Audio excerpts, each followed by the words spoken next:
So pretty much, this is like Colab. So it's basically a Python environment that you can run online.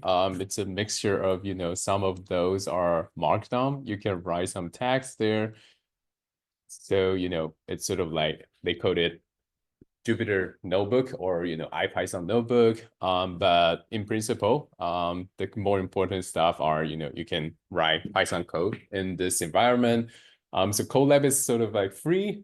But if you want to run it locally, you can also install Jupyter Lab. So cool. So you can also install Jupyter Lab. You can just Google for Jupyter Lab. But more easier way is just pip install Jupyter Lab or conda install Jupyter Lab, and then you can launch it with Jupyter Lab. So what it will look like. Let me see if I have it installed. I believe so. Yeah, so if you run Jupyter Lab, typically it would just launch the web browser for you. But if not, there are, these URLs that you can click on. So control click, then you can open it up. So, it's basically sort of the same shape of Colab. So you can also launch your Python notebook to sort of, I don't know, write something. But Colab is sort of, think about it like Google host Jupyter Lab instance. So you can actually run Python code on Google for free. Anyway, you can also do it on your local site. Let me close it. Cool. But basically, Colab should be pretty obvious. If you want to run the code, you press Shift Enter. And at the first time you run this code, you have to sort of like save a copy in your drive. Otherwise, if you can see here, that change will not be saved. So you should save a copy in your drive. This is a file on my Google Drive. So you should have a copy on your local, your personal Google Drive. You can use the Umish one, but you can also use your personal one. But anyway, just run it. Shift enter. You can run a bunch of Python code. So here we need to install the Liberosa package. But this is the only package that we need to install because everything else, Google Colab has already installed it for you, NumPy, SciPy, and that's pretty much what you need, Matplotlib. Cool. So, this is sort of the main function that we are using, Liberosa load. And this is just like an example that will download example audio from the web so that you don't need to figure out how to get an example audio. But if you are interested, you can also plug in your example audio. But what this function does is to download this file to some cache, directory. So it will be local somewhere, so that you can load it. So once you load it, you load the waveform and you load the sampling rate. You can show it ipd.audio. It will give you this, widget that you can click and play it. This is quite handy because otherwise, in Python, if you want to play some audio, usually it's very funky because Python is not built for that. But, in IPython notebook, it's easy to just show the audio file as a, HTML5 audio element.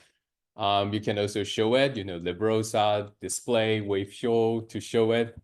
So you can show the waveform. And we will do a bunch of different stuff, but these are the example code. You have FFT using SciPy, do a bunch of, SciPy.fft.fft. So the goal is to get this thing, at the y-axis, you have the frequency, and on the y-axis, you have the magnitude of the Fourier transform. So this is sort of like the Fourier transform of the sound we have here. As we suggest, we talked about last week, FFT doesn't have that ability to localize. So everything is sort of like packed together in this FFT. So, you see a bunch of different frequency, different pitches, and it just, all packed together in one FFT output. Anyway, and then we will do short time Fourier transform so that you get that, over time you see the pitch going on. Anyway, what you need to do is just to finish everything below this line, start coding here, happy coding. So it shouldn't be too bad. Pretty much most of these are, look at what we've done at the beginning, how can we get sort of like the first several second, the first 0.2 second, which is the first note. Can you get that by just manipulating the waveform? So what does that correspond to? How many samples do you need to extract from that, this array Y? So if you look at this array Y, print Y dash shape. So, this is like 117601. So, which means it's, if you divide it by the sampling rate, it's like 5.3 seconds. And that's what you see here. It's like 5.3 seconds. So how do you get the first 0.2 seconds? So that's pretty much the first one. And then you do FFT again on that. You can copy paste. And then what you want to figure out is try to use mp.argmax to figure out where's the maximum amplitude and what's the corresponding frequency. It should be pretty obvious if it's, you can listen to it and you can guess what that is. And then, SDFD with other sounds. There's the Liberosa Robin. So do it again, but just with different sound. And the last one, it's like just look at these spectrogram and see what those are. So, each appears once. That's important. So don't do it twice. I've checked the gray scope, so someone did it twice. So, definitely check it again. Each of them only appears once. So one of it will be trumpet, one of it will be drum kit, one of it will be vacuum cleaner. So how do you differentiate from these three? Vacuum cleaner, it's not harmonic, so there won't be any harmonic structure. Trumpet is making pitch, so you will have harmonic structure. Drum kit is sort of in between. Drum kit, if you play the drum, it's sort of pitched instrument, but it's actually not. So it has that sort of like hybrid flavor of it. And if you hit the cymbal, it's basically not harmonic at all. So drum kit would be a mix. Cool. So one thing I forgot to put on Grayscope is that you have to upload the notebook file. Otherwise, you will get 0 credit. So if you've already submit your homework, please update it by uploading the notebook. Cool. Otherwise, have fun, I guess. Shouldn't be too tricky. If you have any questions, just drop me an email and we can figure out a time to talk also. Any questions? Oh, good. Zoom pose. Oh, good.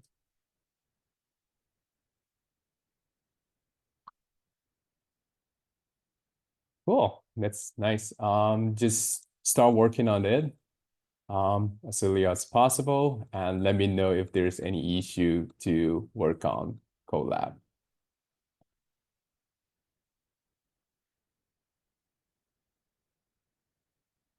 Cool. Um, let me see.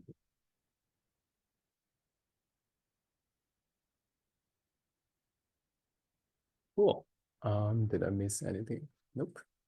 Um, due this Friday, 1 point penalty for late submissions every day. So yeah, once again, you have to upload your code. I forgot to put it when I released it last Friday. So if you haven't uploaded it, please upload it.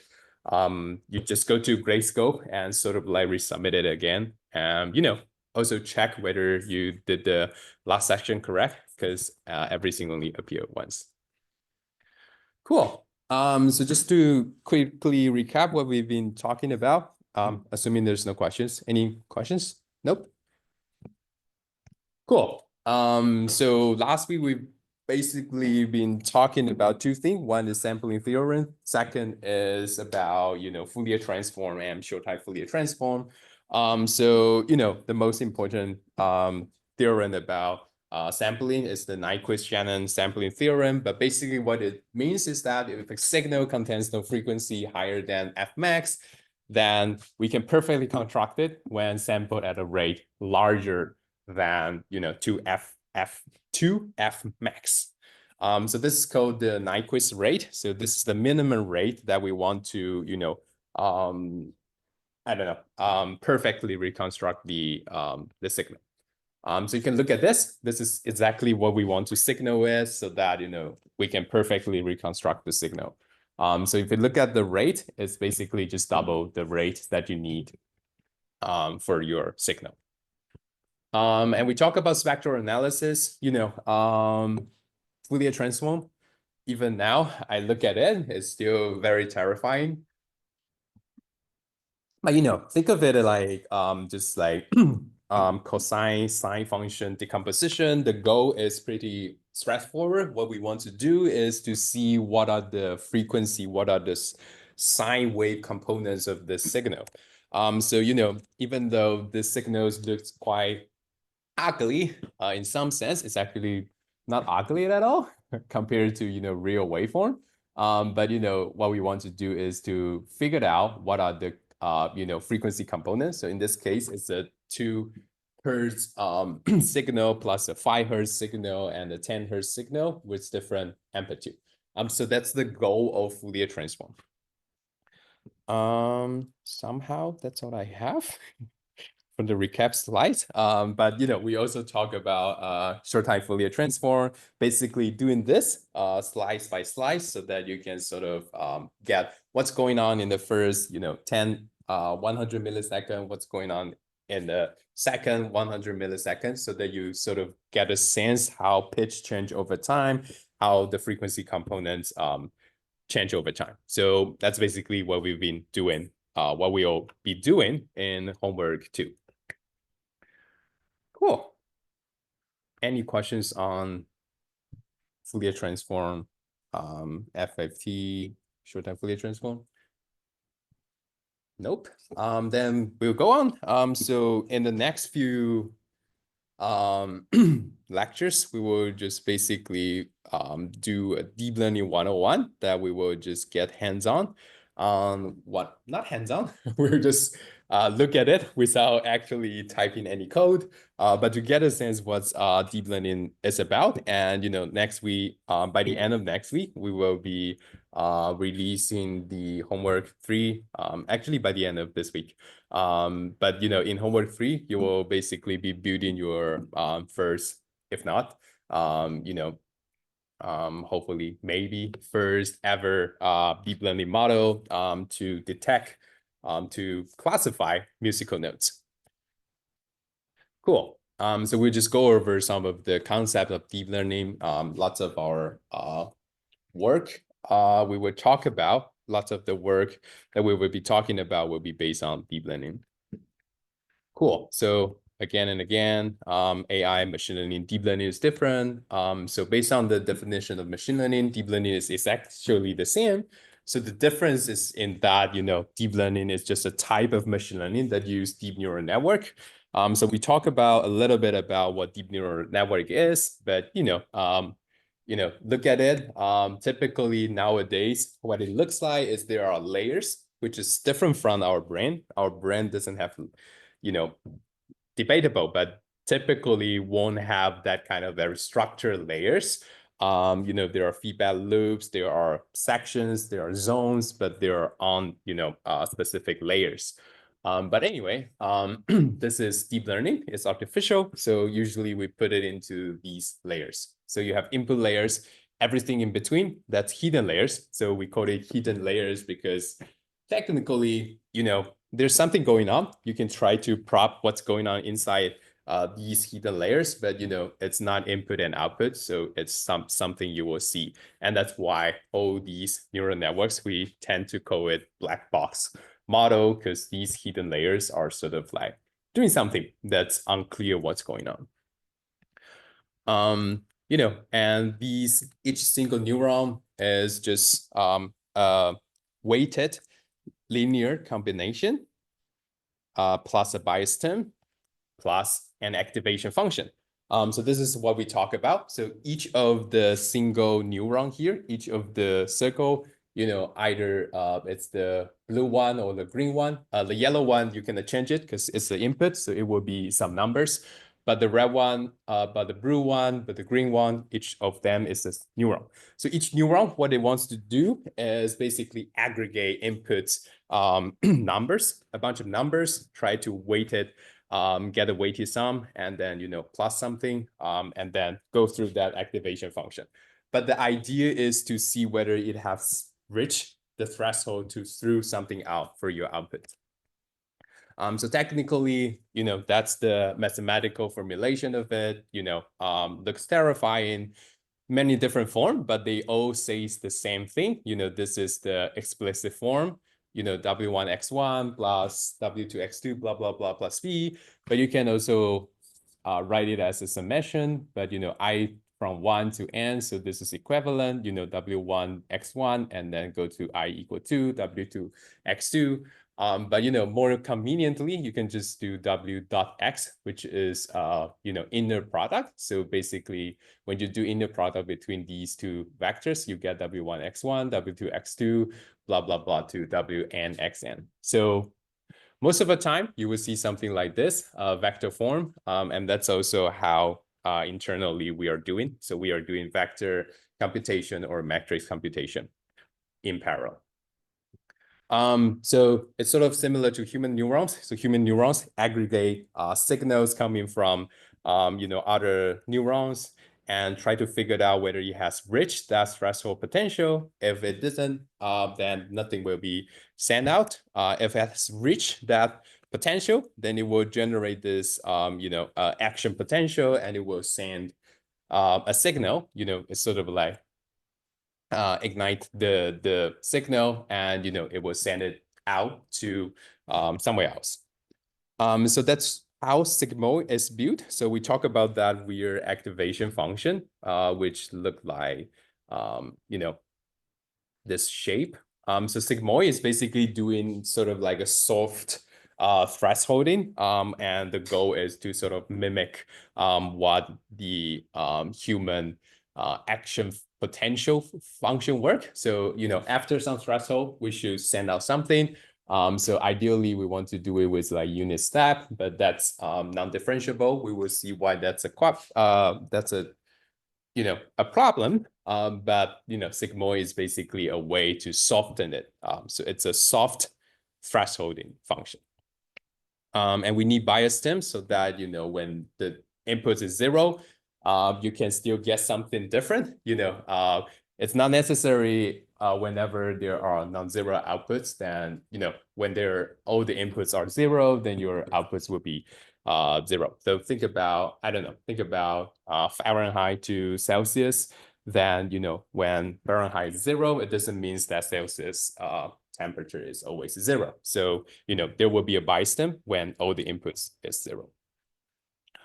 So again, artificial versus human neuron. Same idea, same motivation, even though end up with a different shape and different way of mathematically function. But basically idea is the same. Aggregate information, weighted them by some weight. That's the artificial neuron. For human neurons, it's just counting accumulating, aggregating the electrical signals. Once you have aggregate them, figured out whether it has reached that potential, threshold. If so, then send something out. So that's basically the same.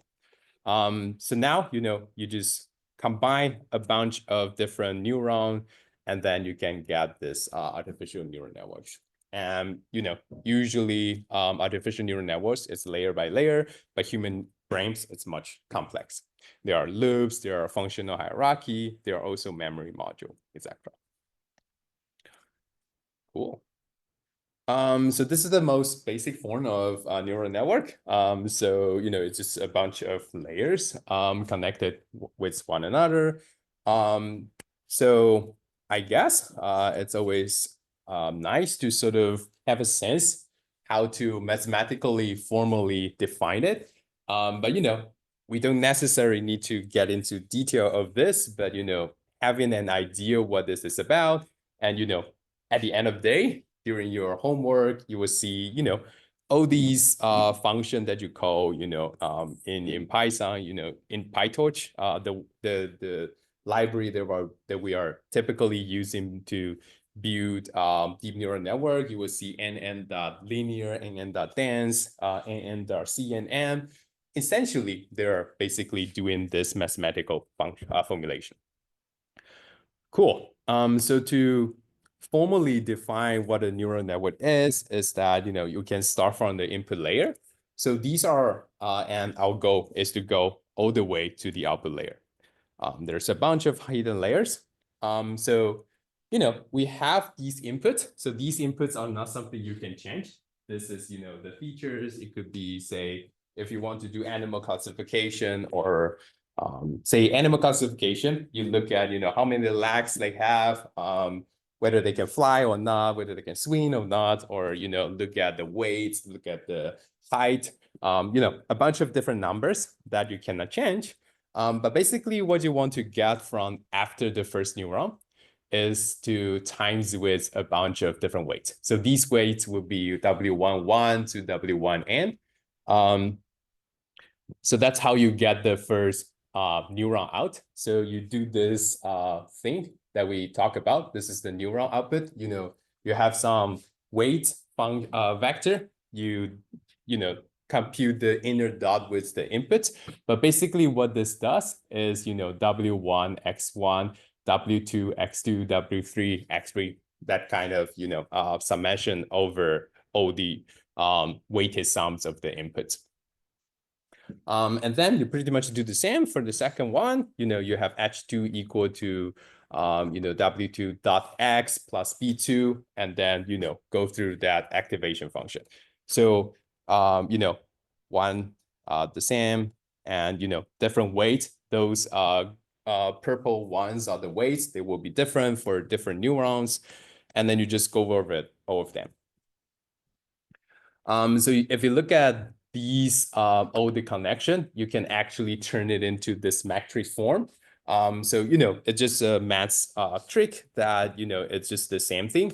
If you represent it as this way, you can sort of get the equivalent stuff for all the output. So what it does is, look at the matrix computation. You get this W11 to W1n, which are how we compute the first neuron. And we dotted, times it, take pair multiplication and plus B1 so that you get the first hidden neuron output, and then all the way to the last hidden neuron output. So that's sort of like how you model the first layers output. So H1 would be, some weight matrix, which is the n by n matrix of all the connections. So all these purple connection would be in the weight matrix. And then you sort of compute the inner product between W1 or X, or maybe say matrix multiplication, and then you plus B1 so that you get the first hidden neuron output. Any question on this?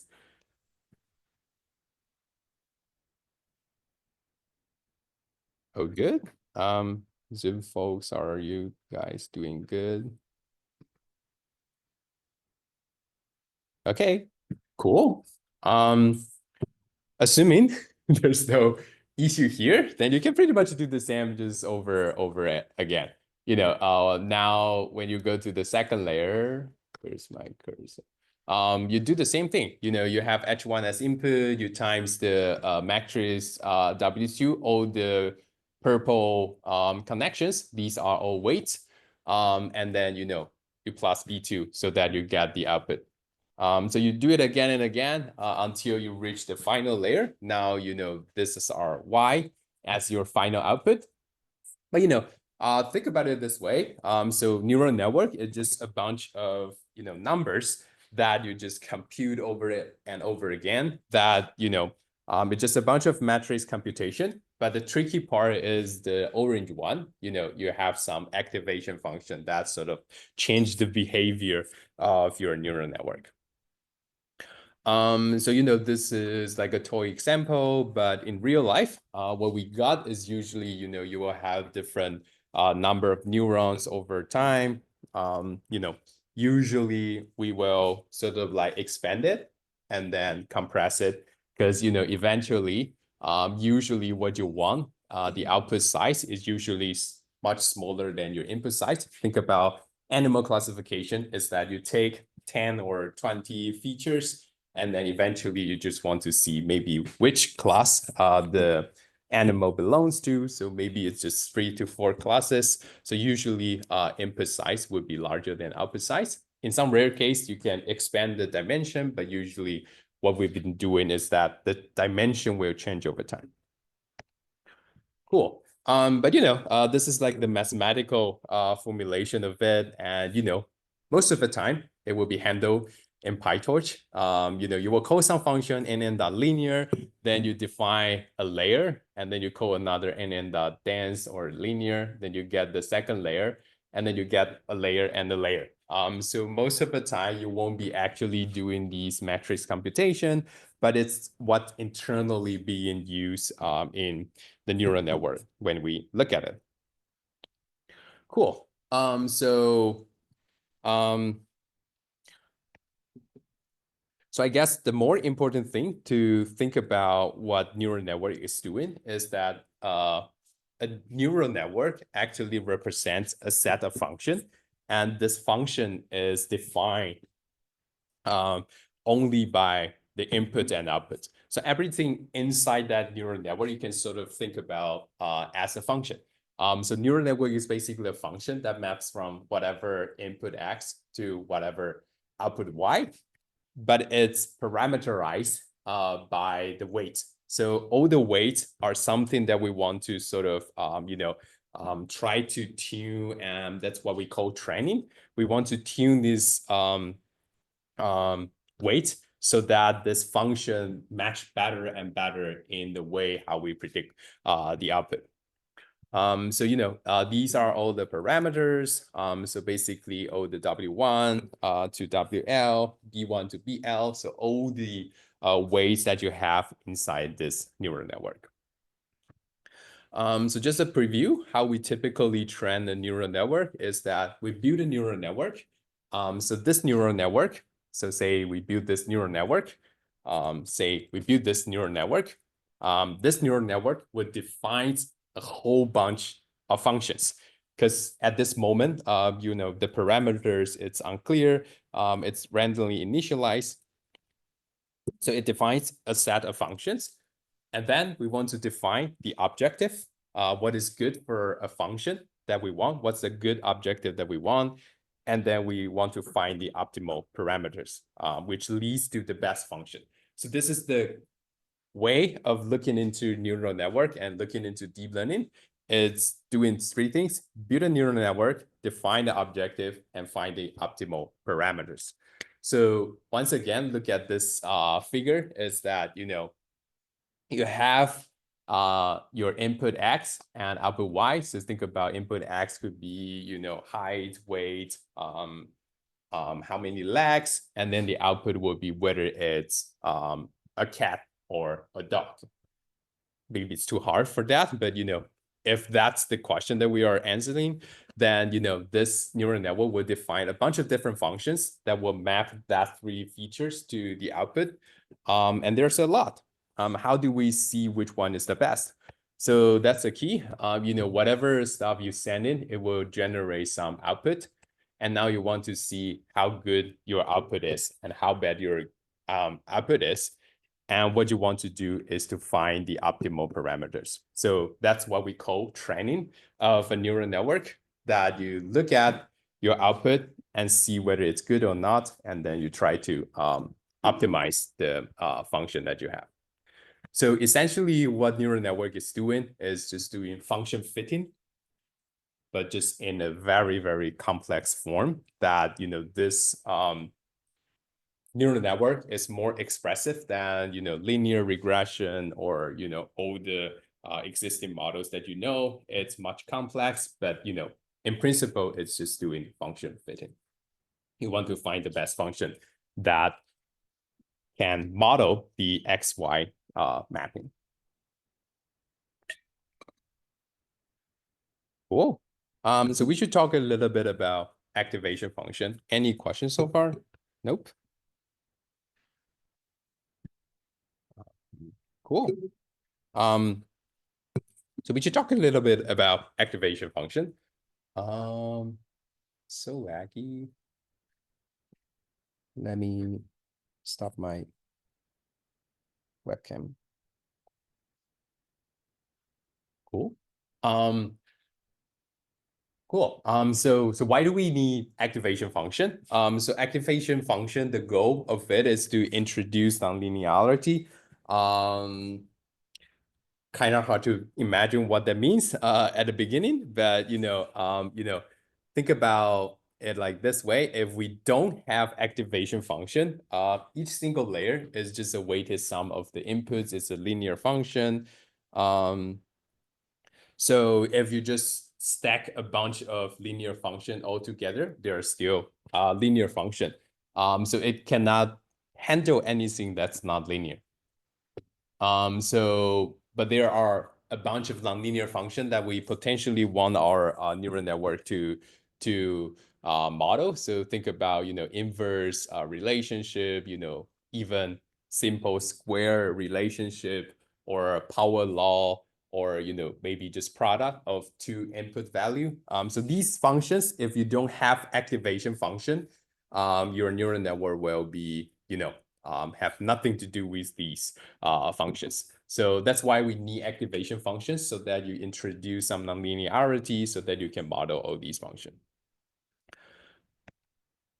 Cool. So you just a bunch of stuff. So without activation function, a neural network can only represent linear functions, which is pretty bad. So that's why we need a linear function, because linearity by introducing the activation functions. So this is just a quick overview of what are some of the activation functions that's typically used. So usually when you start learning about deep learning, you will see sigmoid, because that's connected to all this statistical theorem. And then somehow you will see this hyperbolic tangent. But unfortunately, nowadays, people are always using, almost always using ReLU, which is resettified linear unit. I forgot what exactly the name that it represents, but ReLU is most likely the one you will encounter nowadays. So to give you a better sense what ReLU is doing when doing this neural network approximation, what it does in a high level is to see, we want to, so say this is the function that we want to estimate or represent by your neural network. What ReLU is doing is to try to figure out this piecewise linear functions. So if you look at this function at the beginning, there's some threshold here, and you will see that there's a slight slope going up. So think about it like we want to put the ReLU here, that it has this, slight slope going up. And then at the second point, we also want another slight slope going up so that, accumulating these two slopes, you will get larger slopes. Now, at the next point, you will want this slope to go down. So now you want a negative value that points downwards, and then you want it back again. So you can think about, this is what neural network is doing, is that you are think about sort of like Fourier transform on the other way. It's like you want to decompose a function into a bunch of different value at different position with different slope. So that's what neural network is trying to represent this function from. So this is an easy way to think about what ReLU does. And it's pretty much the same for sigmoid, just that, it's a different shape of functions. But you can think about neural network is doing this, a bunch of different small functions, and you want to put it at the right position and with the correct slope. Cool. So now there's one important theorem about neural networks, which is kind of chaotic, but it's pretty cool. So this is the universal approximation theorem. So this is where you will have a lot of questions about what we are doing in deep learning if this is true. So basically, the theorem just says that a neural network with one hidden layer can approximate any continuous function given sufficient hidden neurons and appropriate activation functions. So basically, it means that if you want some weird function mapping from some x to y, you can always represent it with a neural network with one hidden layer if you have enough hidden neurons. So sigmoids and ReLUs are good activation functions. So basically, that means our deep learning model should be good so far. But that also leads us to this question of like, then why do we want to go deep? So look at this theorem. It sort of lead us to avoid where, what's the meaning of deep neural network if we can just do everything with one hidden neuron, one hidden layer. It seems pretty sufficient. And that's against the current trend of neural network. Nowadays, neural network much deeper. People always talk about deep stuff, deep stuff. Recently there's like ChatGPT's friend, DeepSeek. So everything just start with deep, sort of suggesting that it's a deep learning model. And deeper seem to suggest it's better. So this is against this theorem somehow. But to put it another way, think about shallow versus deep neural network is that, look at this neural network. If you count how many connections you have in this neural network, there are 45 connections. Oops, there's a very bad animations. But if you look at the one at the bottom, so this is again, similarly, 45 connections. And the one at the right is also 45 connections. So by doing this, you can sort of get a sense that, the deeper your neural networks, the more efficient that you are using these parameters, because you go through a bunch of different layers and each layer is a transformation. So if you put it just as one single layer, you only go through one linear transformation. If you put it into the structure, then you go through 4 nonlinear transformation. If you put it this way, very extreme way, then you go through a bunch more nonlinear transformation. But usually you will see that the one at the left is better than the one at the right, and the one at the bottom is unclear because maybe it's too deep in your case. But generally, what you will see is something at the right, left-hand side is that you expand the dimension somehow, and then you gradually decrease it into something closer to your output. But anyway, in practice, how we do it is that, what we found is that shallow neural networks is usually less expressive and it's less parameter efficient, given the same number of parameters that you have. The number of parameters is important because that corresponds to the GPU memory that you need. So that's usually the cap of your model. It's usually not, how deep it is, but rather how many parameters you need to store.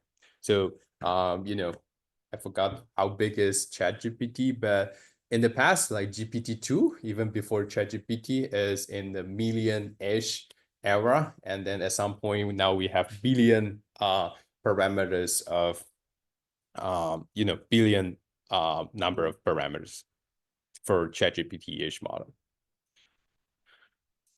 Cool. So how deep is deep enough? So deeper is not always better. So as you can see, the trend here, 1998, 2012, 2015, and at the same time, 2015. So it just become deeper and deeper. So originally, this is like the first convolution in neural network. It's just 1, 2, 3, 4, 5, 6. What am I counting? 1, 2, 3, 4, 5, 6, 7. So 7 layers, and then just become 10 layers-ish, 10 layers-ish, and this is like 34 layers, and they have like a 52 layers version of it. So deeper is not always better. You have to look at the actual number of parameters, and there will be optimization difficulties that we will talk about later. And also it depends on the data size. If you have more data, then you can train a much complex model. If you don't have a good enough data, then sometimes you can only do linear regression or something simpler. And you have to look at the inductive bias we would talk about later. But anyway, this is sort of like to give you a sense what computation costs versus classification accuracy is like for some of the famous image classification model. So how do we look at this? At the x-axis is the computation cost. At the y-axis is the classification accuracy. So, basically at the top left is like low cost, high performance. At the bottom right is high cost, low performance. So what we want is something at the top left. So you can see from 2012, 2014, 2015, we basically just move up, gradually increase the computation costs, but the classification accuracy just become better and better. So we can afford more computation costs because now we have bigger GPU and much efficient chips. And this is an old figure. This is like 80-ish. Nowadays, we can do 95% classification accuracy on ImageNet, which is sort of like human level. So human can also classify almost 95% accuracy on that data set. Because their data set, there are some errors and there are some very confusing case in that data set. Cool. And final thing about neural network is that neural networks are not always layer by layer. So there are skip connection, which is basically think about it like highway or expressway, that express lane that you can just go from first layer to the final layer, or first layer to third layer. So you can sort of like connect them to get these skip connections. So if you sort of heard of some of the model, ResNet, UNet, diffusion models, probably diffusion model is the one you might heard of.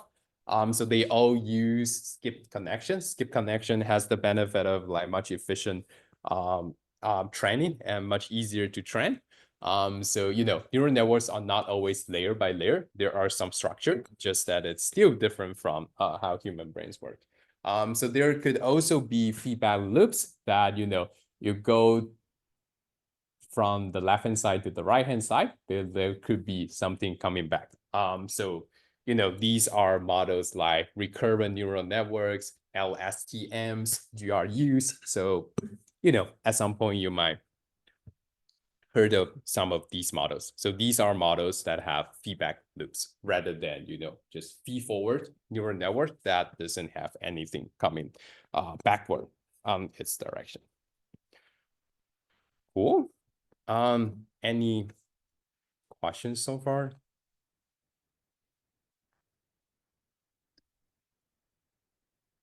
Oh, good. Cool. So I guess at the end, we just talk about this tiny difference between regression and classification. So in machine learning, in deep learning or machine learning in general, these are the two things that we mostly interested in, and a lot of like different application, different tasks actually built on top of regression versus classification. So for regression, what we want to do is to figure out a continuous value. So, think about, again, like neural network acts some function. If we don't care what that neural network is like, we just want some function.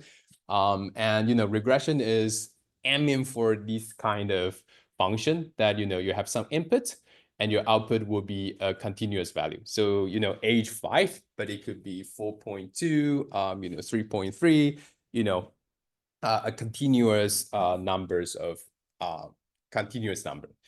For classification, it's what you are doing is to do some discrete categorization. So, is human, yes or no? Is cat, yes or no?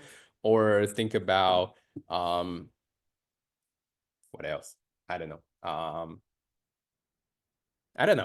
What else? But basically classification, maybe the color of the cat, or I don't know, eye color, number of legs, usually 4. But that's classification. So regression is basically output a number, classification output a label. So regression, like one example is like stock price prediction. The output would be 0 to infinite. Can the stock price be negative? No idea, but hopefully not. But stock price prediction would be something like continuous. So just look at the numbers, guess what the next number is. Maybe for Bitcoin that's possible. I don't know. I mean, I have no idea. But anyway, this is like regression. But this is less obvious. Are you asking ChatGPT? Yeah. So, this is like another example of regression, even though it's not so clear at the first sight, depth estimation. So what we are doing is that for each single pixel, we are guessing how far away it is from the camera. So if you look at the figure here and here, the red are something further away from you, and blue ones are something closer to you. So if you look at the first example, you will see that so far is much closer, and look at the room at the end, it will have a very reddish colors.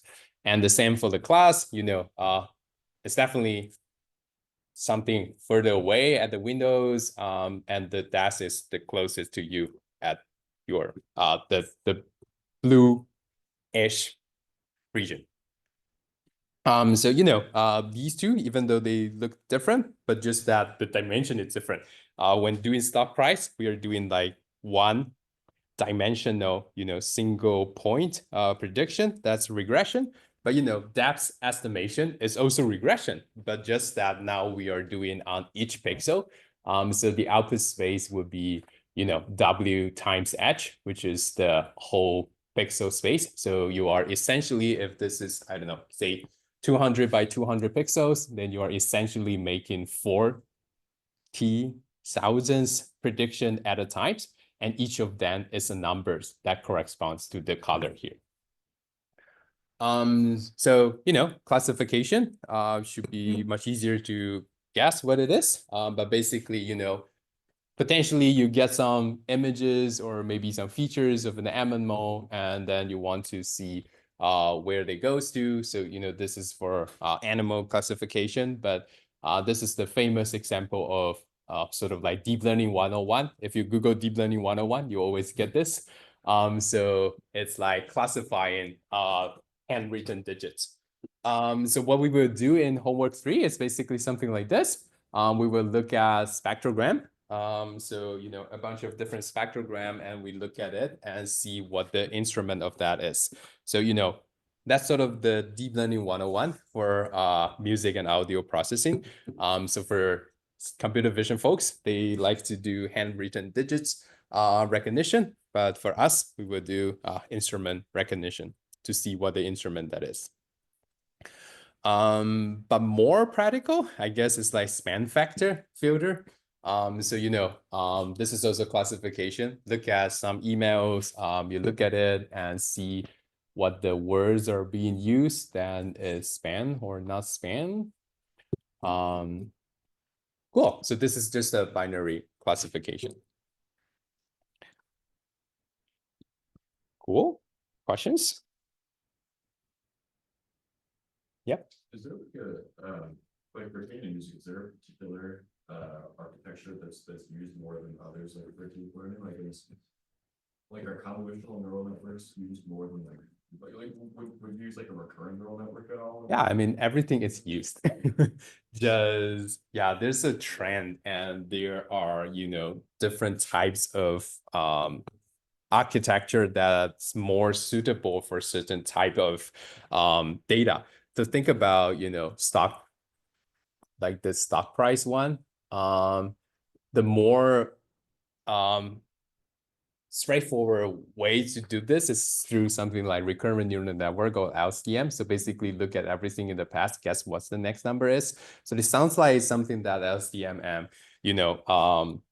recurrent neural networks will work best and, transformer-ish. So think about this in music, it's waveform. This is sort of like waveform. So if someone did it, I mean, you can take a waveform and just train a recurrent neural network or, transformer to just guess what the next point is. And if you do it in, 44.1 thousandths time per second, you get the waveform. And this is not that bad. It's called WaveNet. It's the first model just brutally just do it on,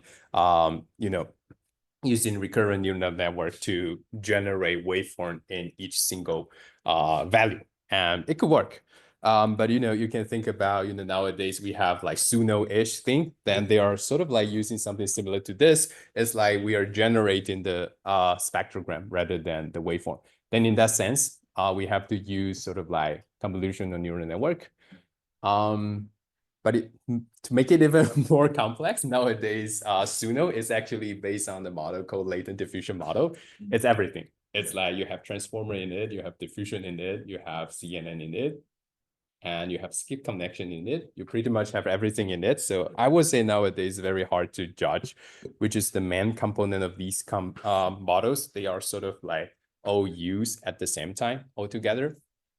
Yeah, so that's a complexity. So it's very hard to answer your question, but definitely you will see some examples, and at the end you will realize that just use it all. Then that's the sort of the conclusion now in the field is that the more the better, and they sort of like different that were just sort of like handle different part of the inputs. Cool. Uh, 20 minutes-ish, are we? We can go over some of the next slides. Let me see. Cool. Cool. So we can move on to buy us some time, because next week we will likely be having more introduction on how to use Colab for training something, and we will definitely have a lot of trouble. So this can potentially buy us some time. Let's just move on. Just get deeper into how deep learning work, and at some point you will be training your neural network. So good to have a sense how it works. So once again, how to train the neural network. This is sort of like the 3 steps recipe. So, build a neural network, which defines a set of functions, and then you define the objective to determine what is good for a function in your to serve your purpose. And then you find the optimal parameters, which leads to the best function. And so each of these is sort of like what you do basically when you look at homework 3. You use PyTorch to define a neural network. You compute some loss function to figure out what's good or bad for your model, and then you just train it. And the training is basically doing this, finding the optimal parameter thing. We just talked about how you can build a neural network. You see different shape of neural network. We will talk about some more fancier, much fancier models later, CNNs or, LCM transformers. But, the good old neural network, by just combining different neurons, you can already build different shapes of neural network as we just saw.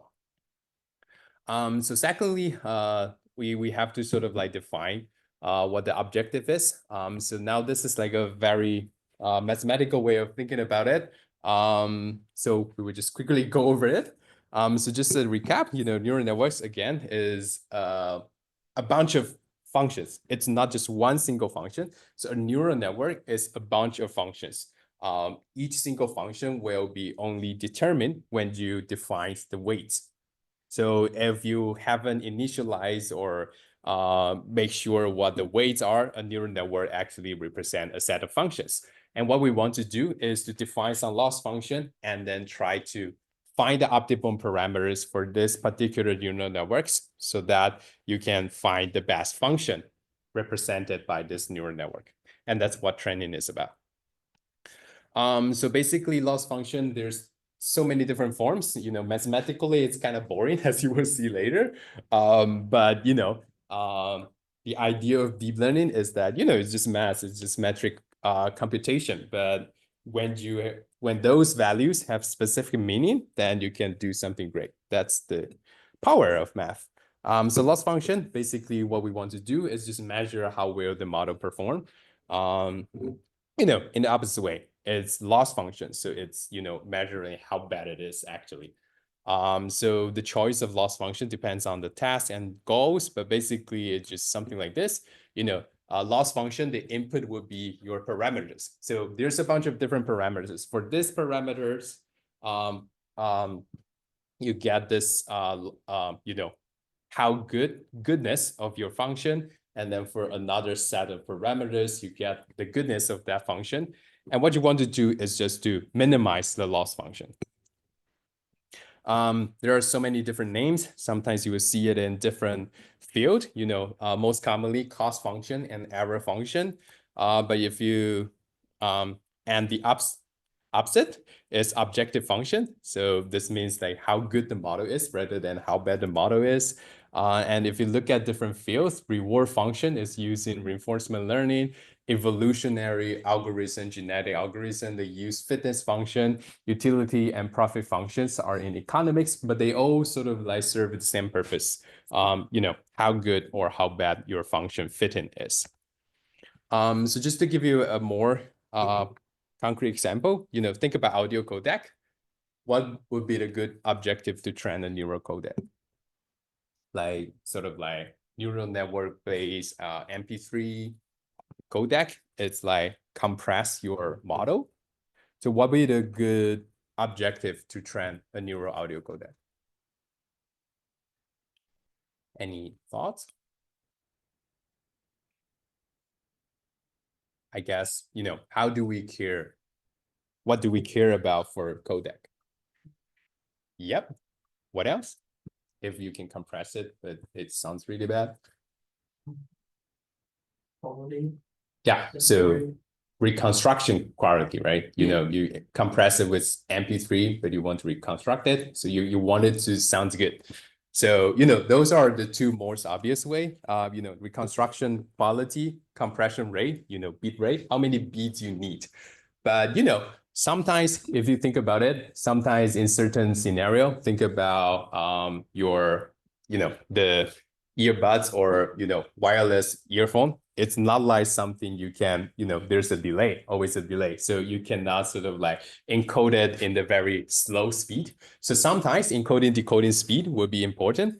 So, you never know how these are, good objective without knowing what you are aiming for.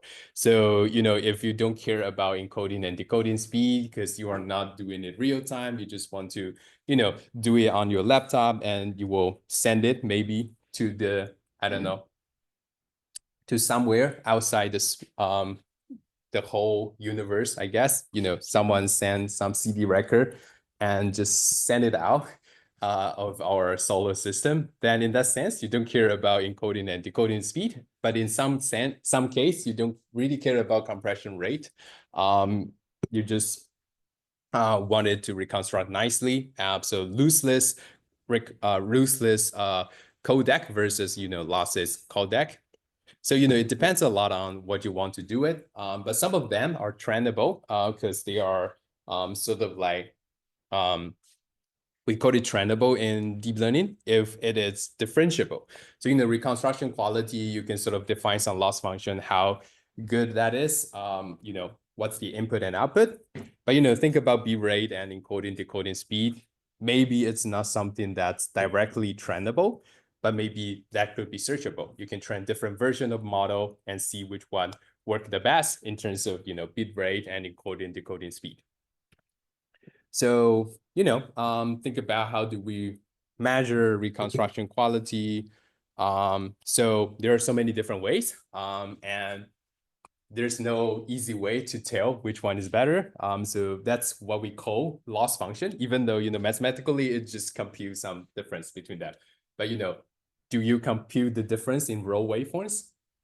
Do you compute them in spectrograms? Do you have to think about psychoacoustic? We talk about perceptual quality. Some of the frequency range, we just have not enough sensitivity to those. Do we need to allocate our beats in our audio codec for those frequency range? So these are the questions that you need to think about when you are training your model to think about your loss function. What might be the issue of the first one, if you do it in row waveforms?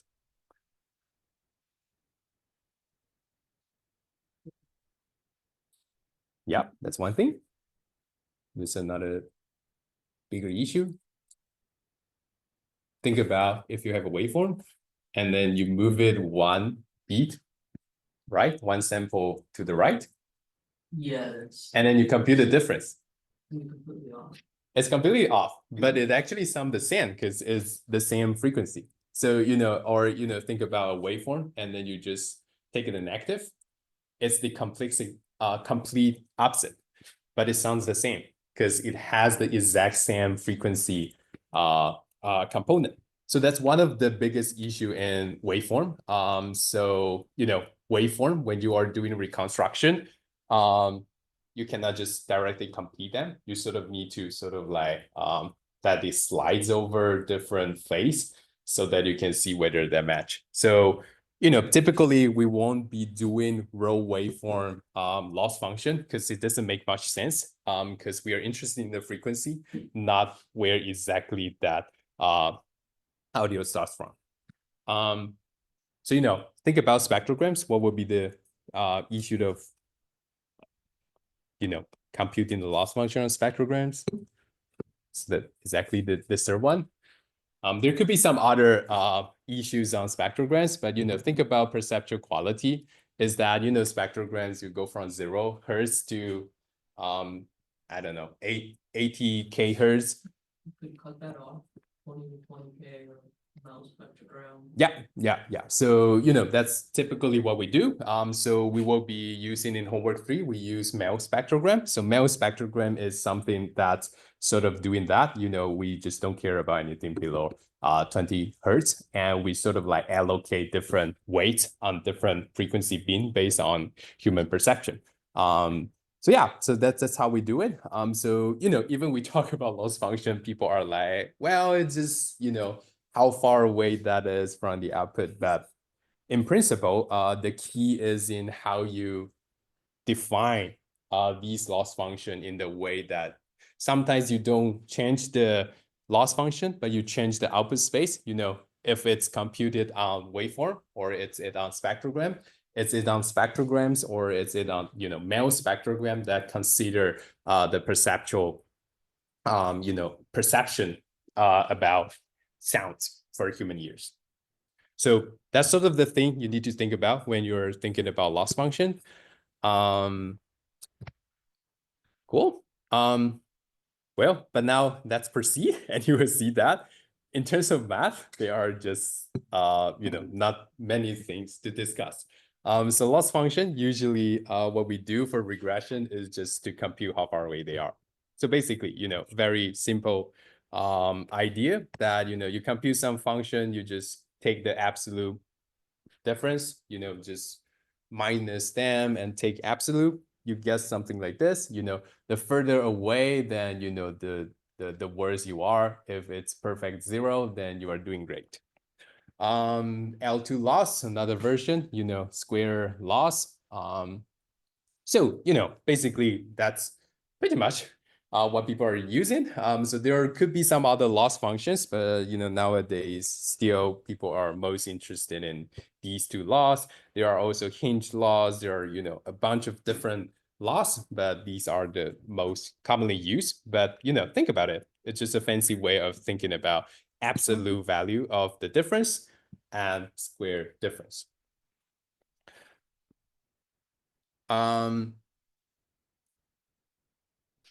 Question: why not doing that without the absolute value?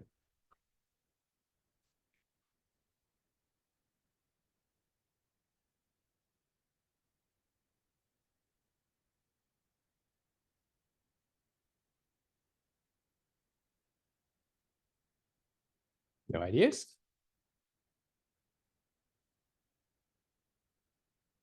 Saying why not use absolute value?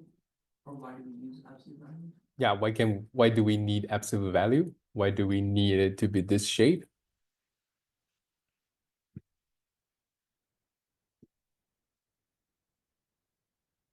Well, it's very hard to figure this out in this scenario because we are only talking about one example. So think about deep learning. Later, you will see that we are actually aggregating over a bunch of different input. So you will have like cat image and whether this is good enough for cat. Some prediction of how cat-ish it is, and then the dog image, how dog-ish it is. So you will have a bunch of different numbers. So when you are doing this, the risk that you're running into is that when you aggregate those things out, it will cancel out. So usually, if you're doing this loss function, you compute everything, it actually end up with 0 because the average difference between your output and your input to the actual numbers by chance, by randomness, it will be 0. So that's the reason why we need it to be positive all the time. Because if you don't have that, positive signs, when you aggregate over a bunch of different samples, they will usually end up with 0. So it's not so clear from this example. This is just like one single example, but thinking about training a model is like going through, ChatGPT going through a whole bunch of data. And in that sense, when you are aggregating stuff, if you didn't put the absolute sign or make it positive, they will usually just cancel out. Cool. So L1 versus L2 losses, just mathematical form, but don't need to worry about that. I guess just need to remember what some of the I don't know, acronym is. Whenever you see MAE is mean absolute error, mean square error, MSE. So these are the two words that we'll see again and again. So L1 loss, absolute loss or absolute error, L2 loss, mean square error, but squared loss. That's sort of the keywords that you need to recognize. But other than that, it's pretty much just computing stuff. So, here you will see why these things are important. So, you have absolute value. So if you don't have absolute value, sometimes you do better. Sometimes you predict something that's like a bit higher than the value you need, sometimes lower than the value you need. So if you compute it, usually you end up with 0. So you want to see how absolute value you are from. You want the distance rather than the actual value before the absolute. Cool. So Cool. We only got 1 minute left, but I don't think I can go over this. But anyway, that's pretty much what we have today. Any questions? Yeah. Would you generally not want to be more sensitive to outliers so that you take care of those? Or? It depends. I mean, but you know, L2 loss, there will be an issue is that, you know, when you're here, you sort of like stop moving. But for L1 loss, it's that you have to be there. It's like whenever you're here, it will just push you to that. So, you know, it's just you know, this is like less sensitive to outliers, but it's very strict, even if you are not so close to that. So, you know, in machine learning, we do it with gradient descent. So we see how hard we push the value to that point depends on the slope. So for L2 loss, it's like more tolerant when you are closer to that, but it's very sensitive to outliers. So, you know, typically L2 loss is more commonly used because it's much easier to train for most model, and it converts much faster because, you know, sensitive to outliers, you sort of like have very strong gradient when you train that. But for L1 loss, for certain scenario that you just cannot tolerate any single you know, tiny difference in your value, then sometimes you will use L1 loss. But I would say L2 loss is still more common in general. Yeah. For deep learning, there's like the amount of layers and how big each layer inside is. That's a hyperparameter because Yep. we would decide that as humans, and that's something you optimize for using gradient descent as well, right? You could, but it's very hard. That's a totally different topic. There's some, you know, neural network search, but typically it's through validation. We would talk about it, is that, you know, you train several different versions of your model. Say, you know, this model was like D model, this one shallow but D model, but this one was like fat and, you know, flat, you know, model. So you compare them, but you know, you just train them both, and then you compare them afterward. So you are not optimizing using gradient descent to select which one is better, but you use gradient descent to train both version, and then you compare it later on the validation set. So that's how we typically do it, but there are also fancy ways of doing it, you know, through deep learning or through some fancy algorithm. But generally, that's not something you can train using gradient descent because it's not trainable. It's like deciding whether you want this neuron or not. It's like a discrete decision. So whenever something is discrete decision, it's very hard to train a model to do it. Even though the next one we will talk about is how to we sort of like mimic that using binary cross entropy. But you know, in general, if you want it to be part of the neural network that you are optimizing it, then it will be really challenging.